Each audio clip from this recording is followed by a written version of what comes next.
안녕하세요. 2025년 12월 24일 크리스마스 이브입니다. 이 특별한 날을 위해서 저희가 아주 흥미로운 자료를 하나 준비해봤습니다. 바로 평화를 만드는 사람들이라는 제목의 성탄절 설교문인데요. 오늘 이 자료를 함께 깊이 파고들어 보겠습니다. 네. 이 설교가 성탄절의 의미를 평화라는 키워드로 다시 풀어내더라고요. 그러면서 그 평화를 만들어내는 구체적인 방법 3가지를 제시하고 있습니다. 바로 겸손, 사랑, 그리고 소망이죠. 맞아요. 근데 흥미로운 건 이 추상적인 가치들을 설명하려고 아주 강력한 이야기들을 쓰고 있다는 점이에요. 아, 그렇죠. 뭐 비유, 문화, 그리고 실제 역사까지 넘나들면서요. 시작부터 시선을 확 사로잡았어요, 저는. 우리가 그냥 당연하게 쓰는 BC, AD 있잖아요.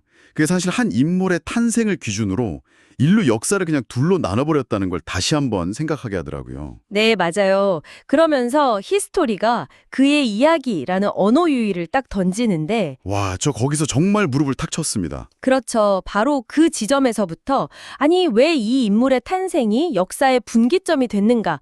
이 근본적인 질문을 던지는 거죠. 네. 그리고 설교는 그 답을 평화의 왕으로 왔기 때문이라고 제시합니다. 그러니까 성탄절은 곧 땅의 평화가 임하는 사건이다. 이 선언으로 시작하는 거예요. 그렇군요. 단순히 아기 예수가 태어난 날 여기서 끝나는 게 아니라 평화가 시작된 날로 관점을 확 바꾸는 거네요. 좋습니다. 그럼 그 평화를 만드는 구체적인 방법 3가지 하나씩 본격적으로 파헤쳐보죠.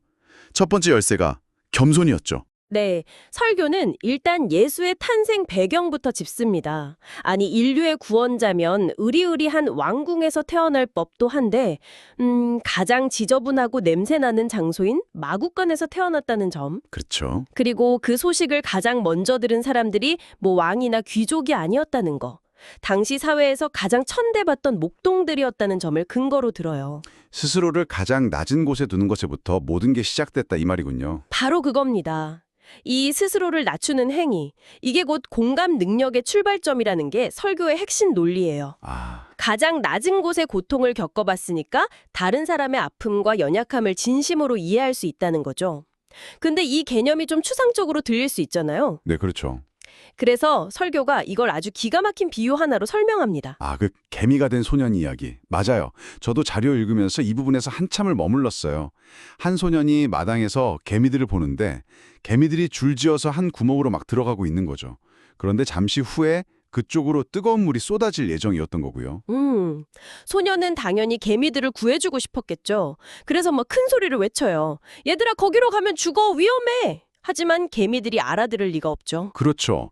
답답한 마음에 손으로 길을 막아보지만 개미들은 거대한 장벽에 놀라서 혼비백산 흩어질 뿐이었고요. 바로 그때 소년이 정말 간절하게 이런 생각을 합니다. 아, 내가 딱 5분만이라도 개미가 될 수 있다면? 개미의 모습으로, 개미의 언어로 저들에게 위험을 알려줄 수 있다면 저들을 살릴 수 있을 텐데. 와, 이 비유 하나로 성육신, 그러니까 신이 인간의 모습으로 직접 내려왔다는 신학적 개념을 그냥 단번에 이해시키는 겁니다. 네. 여기서 우리가 얻어야 할 통찰은 이거죠. 진정한 소통과 평화는 높은 곳에서 내 기준, 내 언어로 소리친다고 이루어지는 게 아니라는 거. 그 개미 소년 비유가 정말 감동적이긴 한데 한편으로는 이런 생각도 들더라고요. 이게 너무 이상적인 건 아닐까.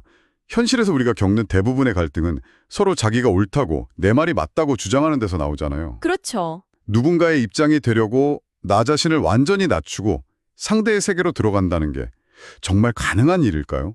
아주 날카로운 지적이세요. 그리고 설교자도 그걸 모르는 게 아닐 겁니다. 이게 쉽지 않다는 걸요. 네. 하지만 그럼에도 불구하고 그게 유일한 시작점이라고 말하는 것 같아요. 왜냐하면 다른 방법, 그러니까 높은 곳에서 소리치는 방법은 결국 실패한다는 걸 그 소년의 비유가 보여주니까요.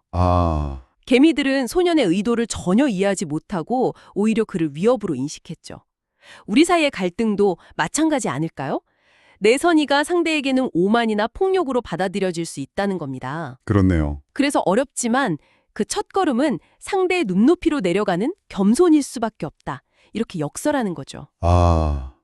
그렇게 들으니까 겸손이 단순히 그냥 착한 마음가짐의 문제가 아니네요.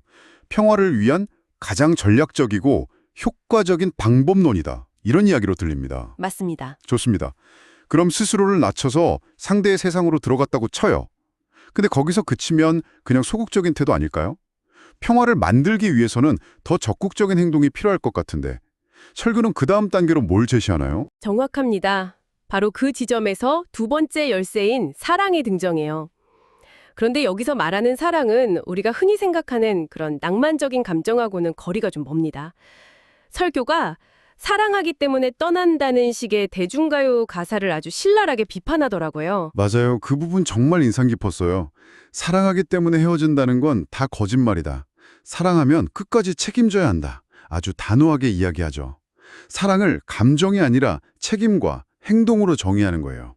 그리고 그 책임감 있는 사랑의 본질이 바로 희생에 있다고 말합니다. 신이 인간에게 보여준 가장 위대한 사랑이 바로 희생적인 사랑이었다면서 우리에게 너무나 익숙한 문학작품을 소환하죠. 빅토르 유고의 레 미제라블, 네. 장발장 이야기군요. 배고픈 조카를 위해 빵 한 조각 훔쳤다가 19년이나 옥살이를 하고 나온 남자. 세상의 냉대 속에서 유일하게 그를 인간으로 대해준 미리엘 주교의 집에서 하룻밤을 묵게 되죠. 하지만 오랜 수검 생활로 인간성을 잃어버린 장발장은 그 은혜를 배신하고 주교의 값비 쓴 은식기를 훔쳐 달아납니다. 그러다 얼마 못 가서 경찰에게 붙잡혀서 주교 앞으로 끌려오죠. 이제 모든 게 끝났다고 다시 그 지옥 같은 감옥으로 돌아가야 한다고 절망하는 그 순간 주교가 상상도 못한 말을 건넵니다. 네. 이 사람은 도둑이 아닙니다. 내가 선물로 준 겁니다. 그런데 형제여, 왜 내가 준 은촛대는 가져가지 않았소? 그게 가장 비싼 건데? 와, 다시 들어도 전율이 돋는 대사입니다. 자기 것을 훔친 도둑을 변호해주는 걸 넘어서서 더 비싼 것까지 챙겨주려는 그 마음. 그 한마디가 장발장의 남은 인생을 완전히 바꿔놓잖아요. 주교가 장발장을 용서하되 다시는 이러지 말게라고 훈계만 했다면 어땠을까요? 장발장은 아마 부끄러움에 도망쳐서 다시는 안 나타났을 거예요.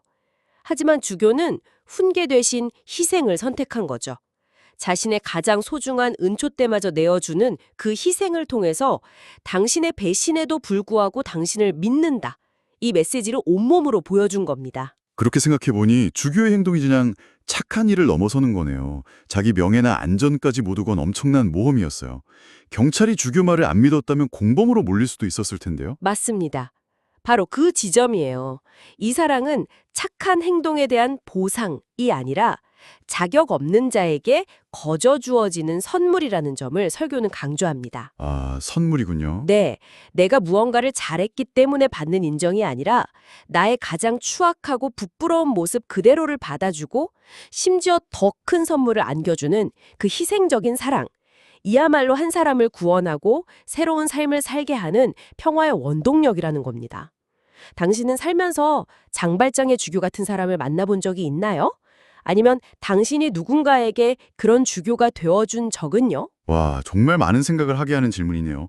자신을 낮추는 겸손이 다른 사람의 세계로 들어가는 문이라면 기꺼이 손해를 감수하는 희생적 사랑은 그 사람의 세계를 변화시키는 동력이군요. 하지만 만약에 그 상황 자체가 너무나 절망적이어서 개인의 겸손이나 사랑만으로는 어찌해볼 도리가 없는 거대한 절망 속에 있다면 어떡하죠? 예를 들면 전쟁 같은 상황 말입니다. 바로 그 질문에 대한 답이 세 번째 열쇠인 소망입니다. 설교는 로마의 압제라는 그 암울한 현실 속에서 구원자가 태어났다는 소식이 당시 사람들에게 얼마나 큰 희망이었는지를 다시 한번 생각하게 만들어요. 그리고 나에게 소망이 있을 때 내 주변에 평화가 넘쳐나게 된다는 아주 중요한 명제를 던지죠. 그 주장을 뒷받침하기 위해 드는 예시가 정말 압도적이었습니다. 제1차 세계대전 중에 있었던 크리스마스 휴전, 실화. 저도 영화로 본 기억이 나서 더 와닿았어요.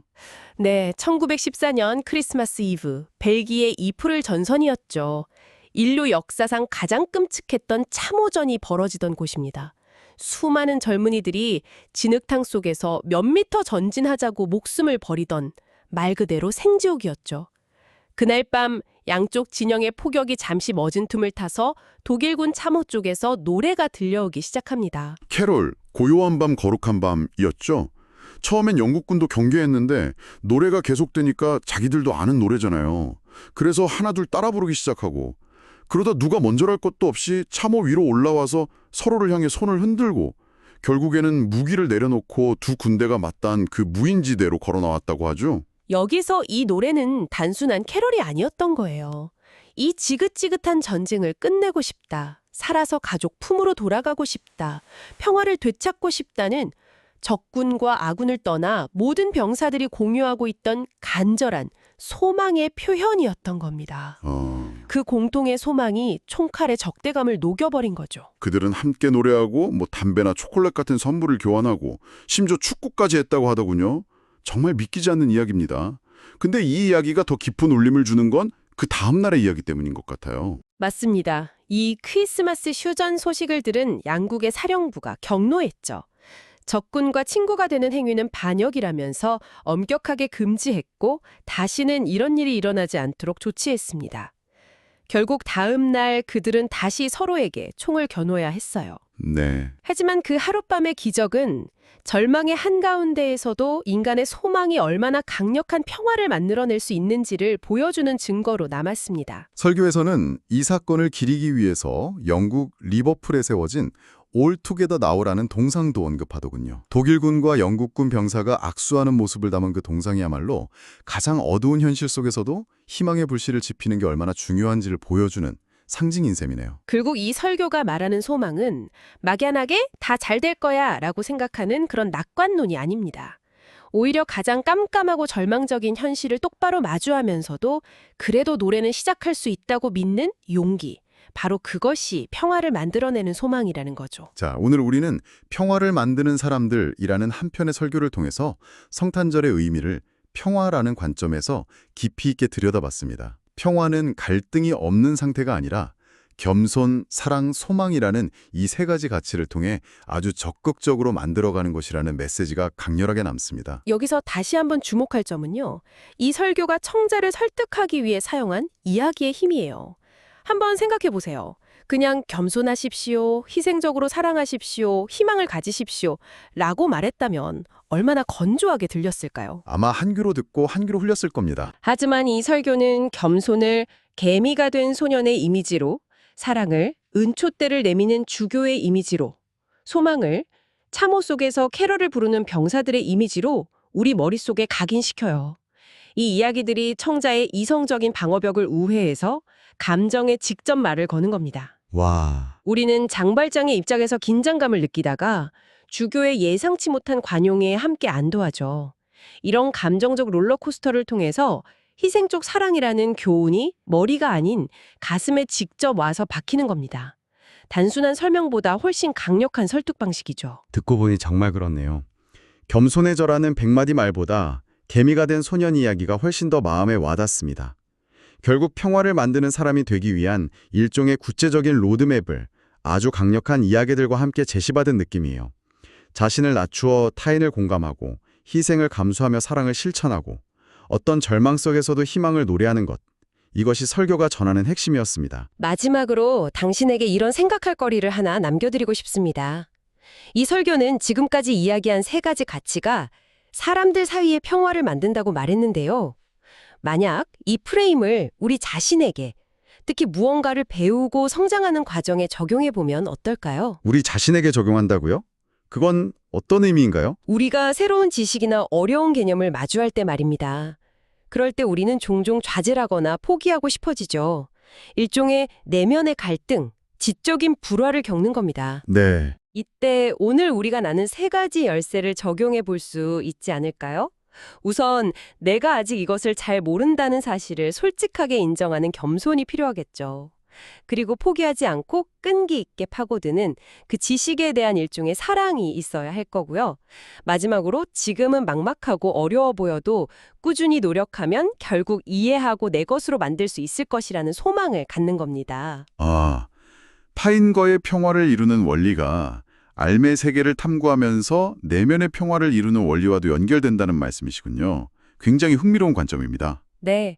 외부 세계의 평화를 만들기 전에 먼저 내 안의 지적인 평화를 이루는 과정으로서 말이죠.